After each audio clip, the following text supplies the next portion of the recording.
all present here. Tinan muna kan program ang oral ang kasong te in zawh in Sibaytek ule. We'll proceed to the program of our quiz competition.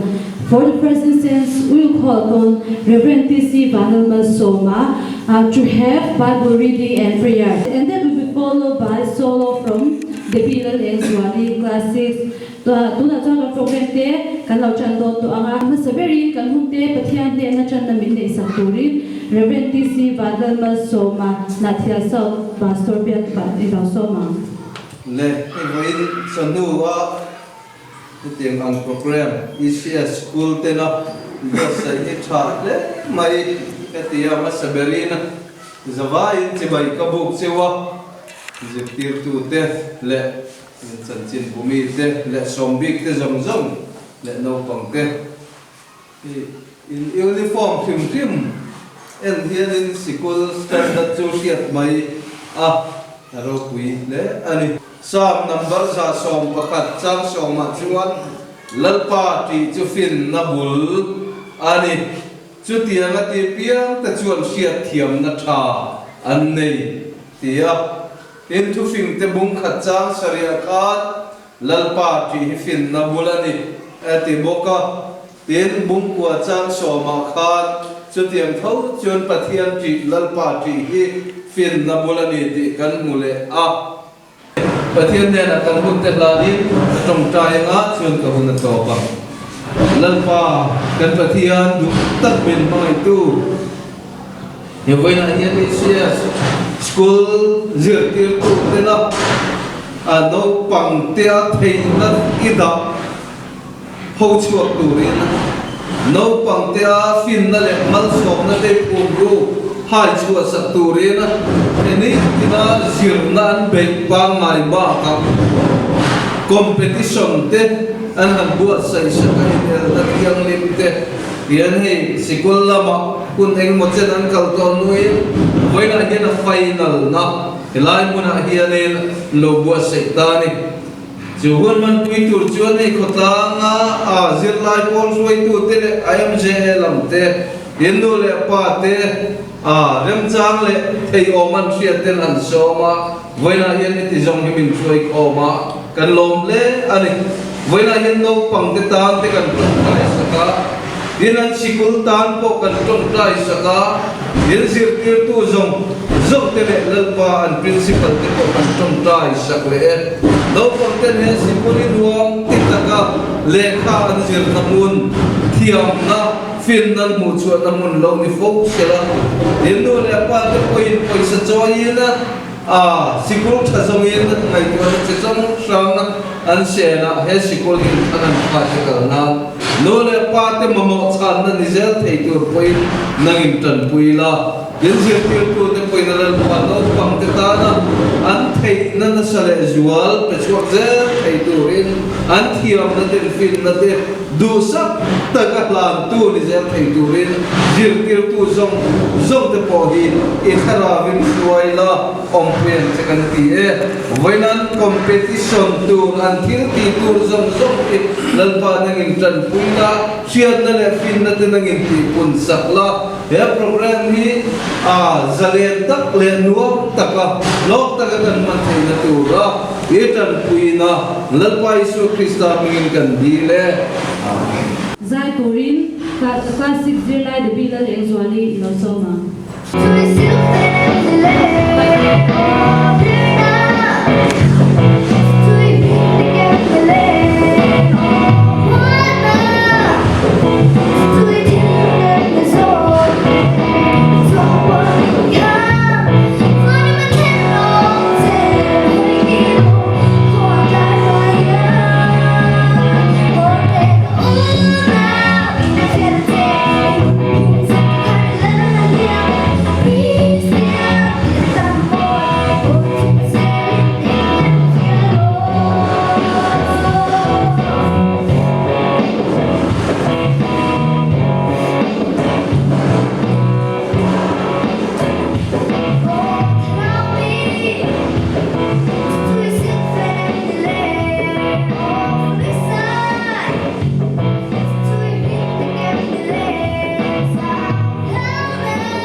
on our principal to deliver a welcome speech. Tuna chuan, the principal toy soi kurin in soma.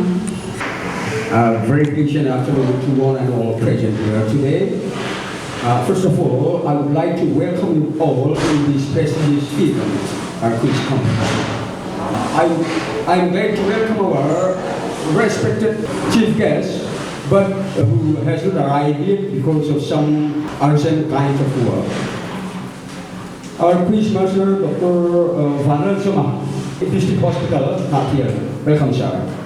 Sir President of Chiang, lecturer, Government Higher Secondary School. Welcome, sir.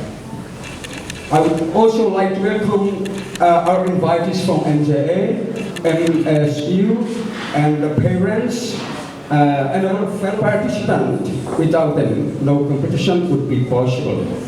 A quiz is a game which can also be called mind sport, wherein players, either or as individual or in team, attempt to answer the questions posed to them. Our school always organizes the quiz and debate competition every year. It enriches our students in every way of life. Our objective is to motivate our students to look beyond the textual knowledge. Today's world is a competitive world. We try to inculcate the competitive mind to the students. It is not only promotes fun way learning, but it encourages students to think out of the box. We'd like to mention that the competition was tough, but it always is when the teams pitted off are equally strong. Winning and losing are two sides of the same coin. Win or lose, what's important is that you have to do it fairly. Thank you all. Thank you very much. The program Hnahthial sponsorship kandeya chuka kwang lo Mizoram Cooperative Apex Bank Hnahthial branch hi Pusil Zama building bazar be na omin Mizoram te bank nge ya pe ha hian account ban hong be nge yang se Apex Bank account hong kulian Aadhaar card le voter ID yang ai ni MND hardware hi bazar bank chuan door nein door pakhat mai le lawi door pathum lai an nean mani hian hardware mai ba ka damdoi lamte ni rong chi sang te in tu ang takin an lo siam san thei bok che wani. Now we'll call upon Sir Hnahthial to have some introduction. Good afternoon, everyone. My name is Hnahthial. I welcome you all in this auspicious evening which our school has been organizing. First of all, I want to have an introduction of teacher of ECS. Those which I call, the names are requested to stand up from their seat. First, our principal, Mr. Videography. His qualification is BA Education and he had completed DLA. Next one is our Vice Principal, Hntl.PhotoGraphix. He is the best mathematics teacher. He is very sincere teacher and he loves them very much. His qualification is BA and DLA and he had completed Videography assistant. And the next one is Miss Hntl.PhotoGraphix. Please stand up. Her qualification is BA Zawh. She had completed from Government Hnahthial College. The next one is Miss theih. Please stand up. Her qualification is BA Hindi. She had completed from Maharashtra, Warta. The next one is Miss theih. Please stand up.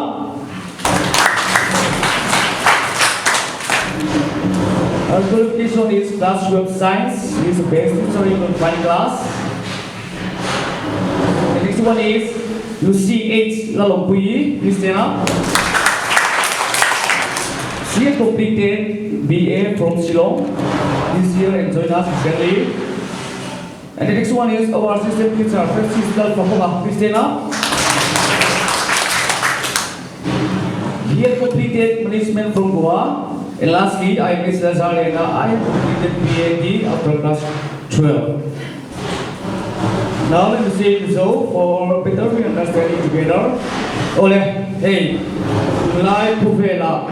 Kaya sa takara kan nau pangte Boile zaro ba ko ve ri ang mason theina school level debate competition de quiz competition de kan hoi ho thina amo tha kan ti in nau pangte a ko so na asa tak kan hu a le ku chia kan turi kan in zir tir thina kan in fu thina an kan nau pangte an lo thui thin hunna competitive exam ko chon ngam turi kan in thila kan in zir tira the to pin kan gai thini ti ka ve ai soi lam tu a Zuan tu na kan quiz competition ko sai ko hi kum nam pa kharin first round kan nei zo tu a kan zira na pang te hi group so pati kan thera Zuan ve ne hi ni group paliten ya final hi an lo ko chon do na Zuan an quiz topic hi an ma ni subject Zilai trong in history day, science day, physics day, chemistry, biology, geography, English, grammar. Hemi generalist and mainstream. Better into general knowledge 2019 edition. All my sama si matanga dan buat saya ni kita masih dua. Tujuan school administration tunjangi report. Belum apa? Tahun tahun mengeluar.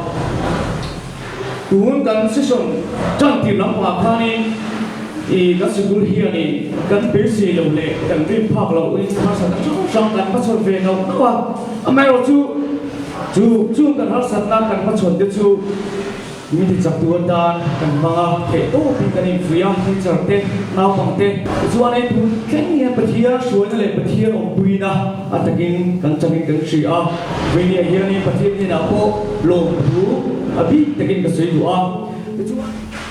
Dan now pang tihi, kami school awal le school campus ahian ni talking ate, an cleanliness, an fire jumjang ate, le an manner, politeness jumjang ale, le distribution cuma, an maintenance memang itu bersua. Kau visit tekan le ya, tekani anu le, ani nate kan belenga, anu le paten ni, tekani an problem. Dia nak problem tekan solve kau tidak, kau tak kan tidak tidak. Chuan thatra kan jala night class le extra regular kita kan fiah eta ini ka sela do chu sirti tu te an fok kan ti ne ma en pe ngaro pui ka ti a sirti tu che kan pe chu ina hian ni kan man rep lo ni chu te ne ko hian ni kan in dim sai man rep lo ni kan choi lai le kan mut lai ila kan oma apa so mi chu kan hun tam zo ki sikula chu zan hian ni kan mamtuk mea amero chu kan thori na ra hi kan na pangte an seng chuan zirti tu chu kan lo ma an seng nge ko kan ring boka chuan tu ani thatra exam tu ring kai ko sei me boka kan tum pera chu exam hi luang taki exam se ti hi kan na pangte kan tu a chumi ti tu chu ani an course sport hi ke sok ta kal pui hi zirti tu kan tum pera ni dikha ko sei lam tu boka chuan to pera ka sei tu chu helaya an program te min ngai hut saka ti ho thing min lo ti ho thing sakhi kan lo ema in chuha thilu takin ECS family le teacher ai wi lo thu ko sei tak me ani kalo me Chuan solo turin class 6 July changin semi model sang final so ma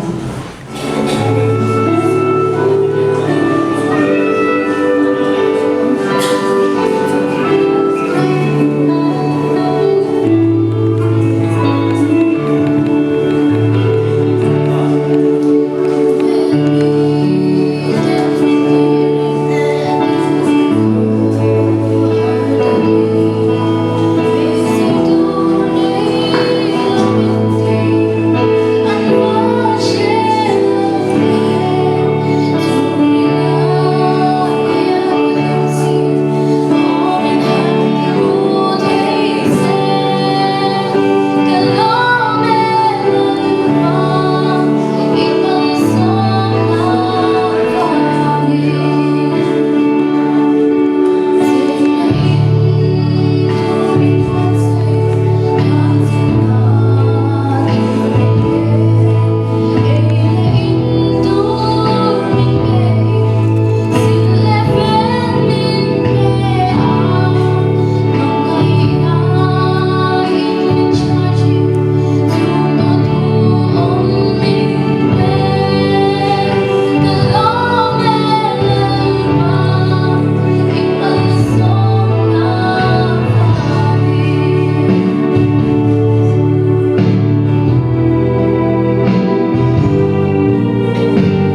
CPC zone tluang SDO sadar thu soi to in lo so ma bu celebration school principal there ZT to there just as like the fire song we local song something survive so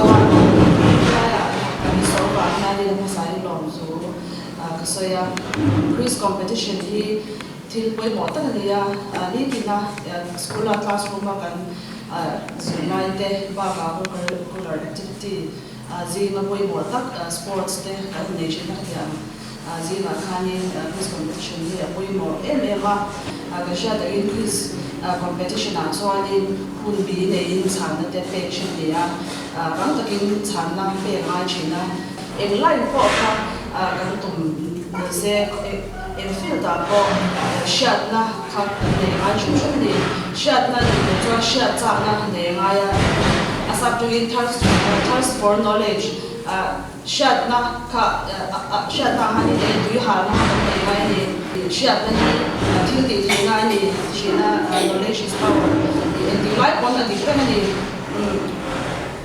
in compose ila yang mi po ni na shat na ne a shat na te ka ne lo cho ni til ti ti na ka ne cho lo ni tin ka shat na te ke ma ni tin na ka a le le ti ni lo ke ma ni na kan ni sin so ke ma ni na ka ni tu cho ni chu ni to cho ni hun na ma ya se na te ma ya hun kan ne cho ta ka kan pat po ai ni cho ni helai mu da quiz competition what's it song song te le no pang le lo te ko di competition ta na di wa se la ya cha kha ni se la kha chane mai ta ka sai ma ta ka se to rin ka do sa chawa na thia le ba ka mi zo ram pa na sen fa ba ni te to rin do sa ta ka chawa problem lo ta ka te na